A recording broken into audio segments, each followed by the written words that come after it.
All right, now let's talk about something that could be a pretty big deal if you've ever been granted stock in a company. The 83B election can honestly be one of those decisions that can literally save you a fortune.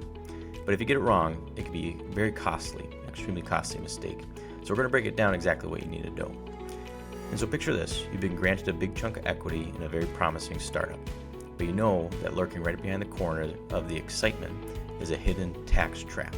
One that can turn this very amazing opportunity into a massive headache if you're not paying attention. So before we talk about the solution, let's understand the problem. In this first section, let's dig into your stock's hidden tax. Basically what the IRS does by default when you get the stock that vests over time. Here's how it usually works. You get the stock, but you don't actually own it all at once, and it vests over a certain number of years. Now the IRS sees every single time a chunk of stock that vests as a taxable event at the market value at the time of vesting. So what does that mean?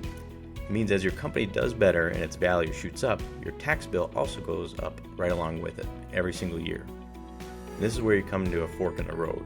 There are different pots or different paths that you can take here that can lead you into wildly different places financially. So we're going to compare what happens if you just let things ride versus what happens if you make what's called an 83B election. This table lays it out perfectly.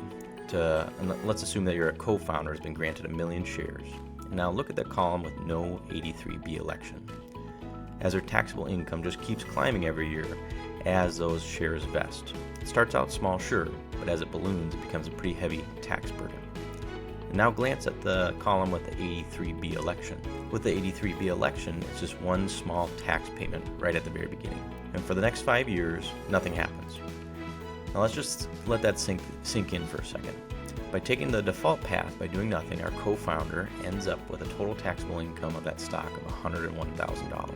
That's a pretty huge tax bill that's tied directly to the company doing well. Now compare that to the alternative. By filing that 83B election, the exact same co-founder, total taxable income for the whole investing period is just $1,000 all up front, and then you're done. The difference is absolutely staggering. So after seeing that, you've probably asked some very obvious question.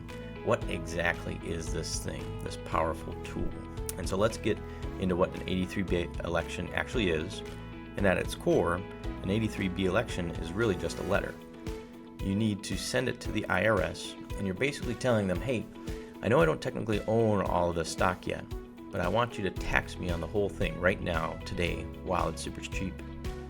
You're choosing to get the tax bill over with on day one instead of letting it hit you piece by piece later on as the stock vests. And as you know, the process itself is surprisingly simple.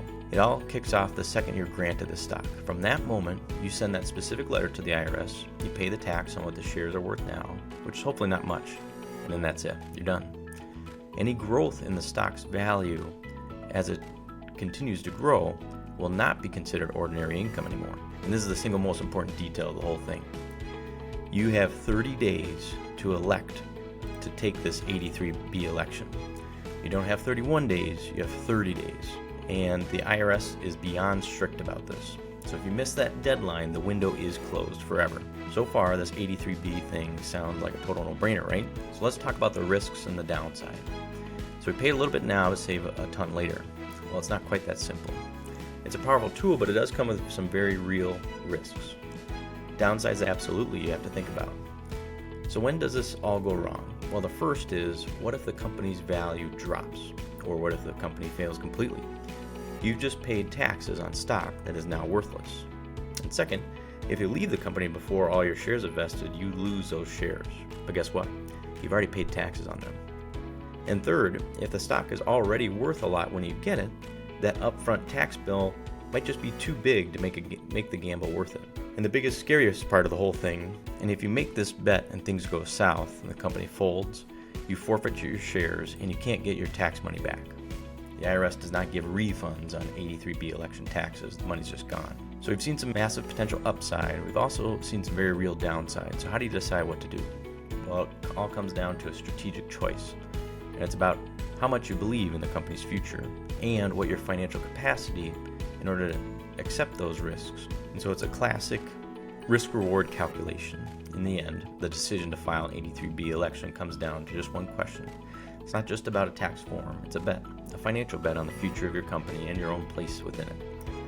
So, If you'd like to learn more about the impacts and the potential benefits of an 83B election and would like to calculate the pros and cons, assuming another grant of stock may be coming your way, please reach out to us at Petrus Family Wealth. Happy to guide you through those tough decisions and see what's the most impactful for you and your family. Thank you so much for your time.